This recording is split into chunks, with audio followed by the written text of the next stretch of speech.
앞길은 뭐 지난번에도 잘 지켰는데 이번에는 한 이틀 정도만 땡겨가지고. 아, 충분하다. 네, 그래요. 나 팀장 한 건만 걸리라이.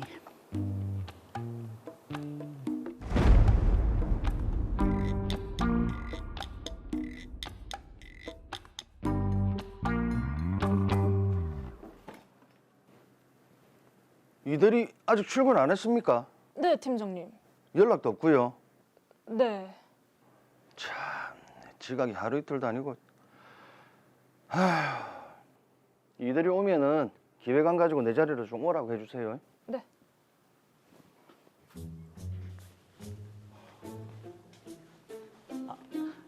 안녕하십니까. 차가 좀 막혀서. 이대리, 출근 시간이 벌써 1시간이나 지났어요. 일찍 좀 다닙시다. 네. 아, 그리고 참, 이번 프로젝트 기획안 정리 다 됐죠? 아, 그 정리는 했는데 저 최종 한 번 더 다듬어야 돼서. 오늘 오후까지 내가 보고를 해야 되니까 일단 줘보세요. 내가 확인해 보게. 네.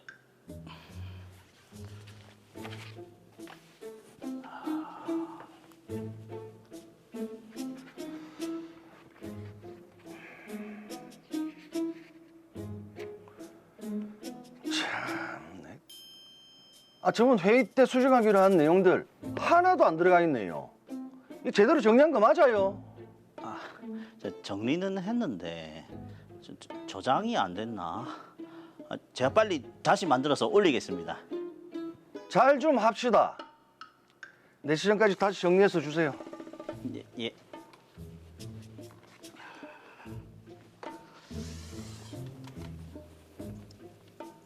아, 그 좀 늦은 것 같고 되게 난리네. 소희 씨, 네, 대리님. 제가 급하게 처리할 일이 좀 있어서 그런데 소희 씨가 기획안 정리 좀 해주세요. 소희 씨가 정리해주면 제가 최대한 빨리 처리하고 최종 다듬어서 올릴게요. 네. 아, 이 주말에 놀러 가려면 빨리 기차표 예매해야 되는데.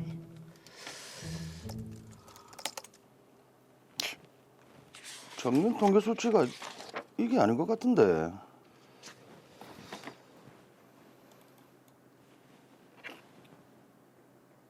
참네. 재작년 거를 붙여놨네. 아, 이대리 이 사람 어찌해야 되노? 경력이 얼만데 이런 일도 하나 제대로 못하고 그렇다고 근무 태도가 성실하나.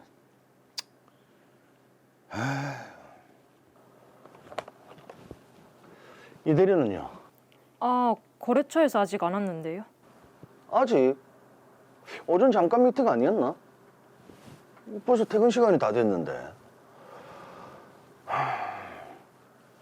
아, 소희 씨, 나는 오늘 생산 공장에 회의가 있어서 갔다가 바로 퇴근할게요. 네, 팀장님. 예, 수고하고.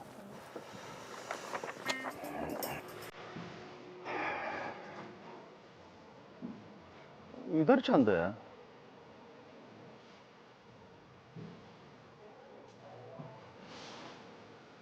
하루 종일 안 보인다 했더니 내일 한 소리 해야 되겠네.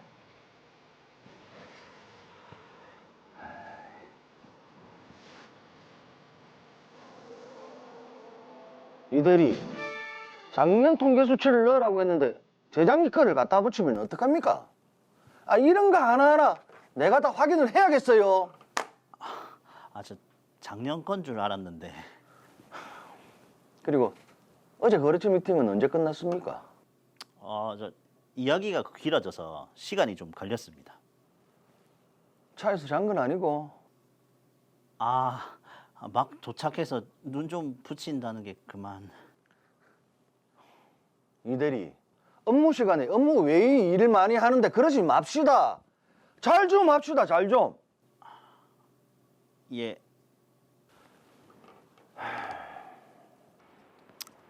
아이씨. 아니 뭐 실수 좀 할 수도 있지. 맨날 지적질해. 그리고 업무 끝나면 다른 일도 좀 할 수 있는 거지. 아, 나 팀장 진짜. 맨날 내한테만 뭐라 하고. 업무 좀 끝나면 다른 일 할 수도 있는 거지. 아니, 나 팀장 진짜. 맨날 내한테만 뭐라 하고. 자기는 얼마나 대단하길래.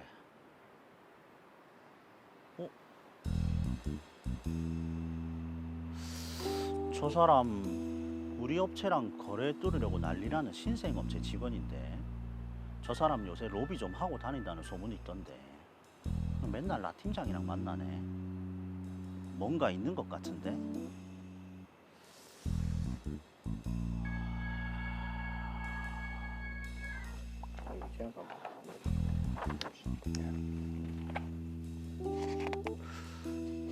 굳이 회의 테이블이 아니라 저기서 얘기한다고? 일단 녹음해보자. 뭐든 나오겠지. 제안서 보시고 한번 맡겨주세요.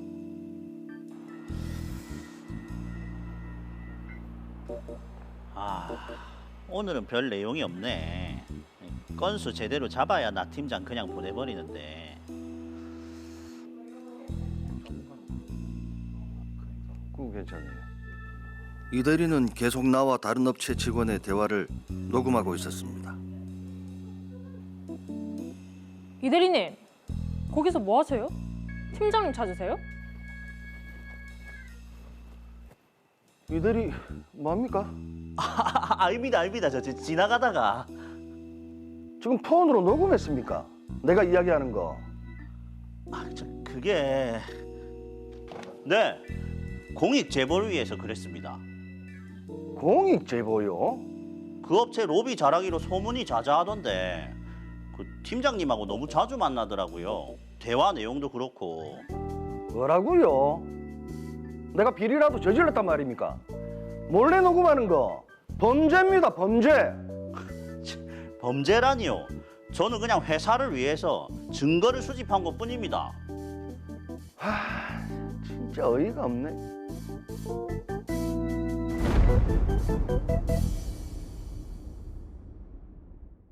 자, 지금 문제가 되고 있는 게요. 이태평 씨가 팀장인 나정석 씨 그리고 거래처 직원의 대화를 수차례 녹음을 한 건데, 자, 박신 변호사님, 이거 법을 위반한 행위인 거죠? 네, 이태평 씨가 팀장과 직원의 대화를 몰래 녹음한 것은 위법 행위이고 이에 대해 형사적인 책임을 물을 수도 있습니다. 네, 형사적으로 책임을 물을 수도 있다. 어떤 죄로 그렇게 할 수 있습니까? 예, 바로 통신비밀보호법을 위반한 건데요. 통신비밀보호법 제3조에 따르면 누구든지 이 법과 형사소송법 또는 군사법원법의 규정에 의하지 아니하고는 공개되지 아니한 타인 간의 대화를 녹음 또는 청취하지 못한다고 규정하고 있습니다. 드라마 사례에서 이태평 씨는 사무실 내에서 팀장과 거래처 직원이 나누는 대화를 몰래 녹음을 했는데요. 네. 이는 공개되지 아니한 타인 간의 대화를 녹음하는 행위에 해당하고 이태평 씨는 이 규정에 따라 처벌받게 됩니다. 네. 아니 지금 이제 공개되지 않은 타인 간의 대화라고 하셨는데 여기서 공개되지 않은 이 개념을 드라마에서 보면 사실 이 장소가 대화를 하는 장소가 파티션은 있긴 했습니다만 밀실이 아니었거든요. 이 공간도 공개되지 않은 거라고 볼 수 있을까요? 예, 사실 밀실에서 단둘이 나누는 대화를 녹음한 것도 아니고 일과 시간에 공개된 사무실 내에서 나누는 대화를 녹음한 건데 네. 이런 경우를 공개되지 않은 것이라고 볼 수 있는지에 논란이 있을 수가 있습니다. 실제로 공개의 개념을 판단할 때는 대화 장소가 어디인지, 해당 장소의 구조나 크기, 그리고 가청 거리, 대화의 내용과 시간 등 여러 가지 사정을 종합해서 판단할 수밖에 없는데요. 법원의 판례 역시 구체적인 사실관계에 따라 공개 여부에 대한 판단이 달랐습니다. 어떻게 달랐는지 구체적으로 예를 한번 들어주세요. 예, 예를 들어서 만약 사무실이 공공기관의 민원실이라서 많은 사람들이 자유롭게 출입을 할 수 있는 장소였다. 그렇다면 그것은 일반 공중에 공개된 장소라고 볼 수 있고 네. 그렇죠. 여기는 밀실이라고 보기는 힘듭니다. 네. 따라서 거기에서 나눈 대화가 통신비밀보호법상의 보호 대상이 될 수는 없습니다. 그런데 직원들이 업무를 하는 사무실로서 드라마처럼 각 구역이 높은 칸막이로 구획이 되어 있다면 그곳에서의 대화는 공개되지 않은 타인 간의 대화로 볼 수 있습니다. 자, 그렇다면 드라마의 경우에 녹음을 했던 장소를 보면요. 지금 직원들이 업무를 보는 사무실이었고 나정석 씨와 거래처 직원이 이야기를 나눴던 장소에 칸막이가 있었으니까 이게 공개되지 않은 타인 간의 대화라고 볼 수 있겠네요. 네, 그렇습니다. 이태평 씨가 지금 이게 통신비밀보호법 위반에 해당이 된다. 만약에 그렇게 된다면 처벌 수위가 어떻게 됩니까?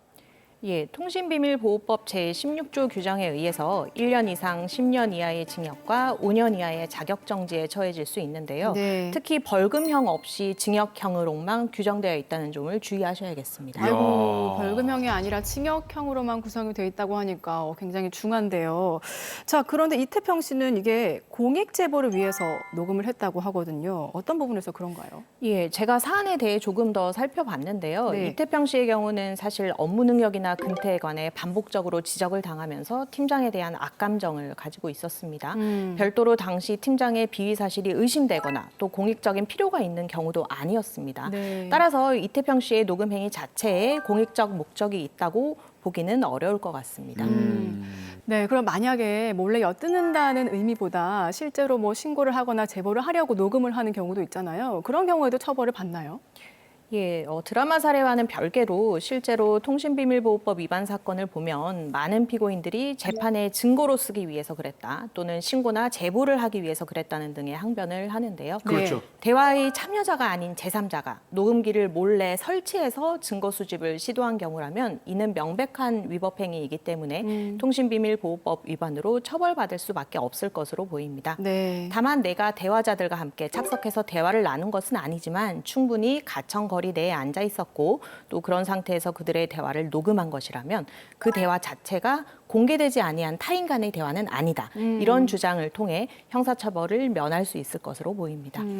야, 이게 지금 내가 타인과의 대화에 착석해서 대화를 나누지는 않았지만 그 대화를 나누고 있는 게 충분히 가청거리, 그러니까 들릴 만한 거리에 있었기 때문에 면책이 된다. 이건 뭐 상황이 자체가 굉장히 좀 애매한데 구체적으로 좀 예를 들어 설명을 좀 해주시죠. 예, 실제로 최근에 직장 내 괴롭힘을 신고하면서 녹음 내용을 증거로 제출했던 직원이 통신비밀보호법 위반 혐의로 기소가 되었다가 재판 단계에서 무죄를 선고받은 사례가 있었습니다. 네.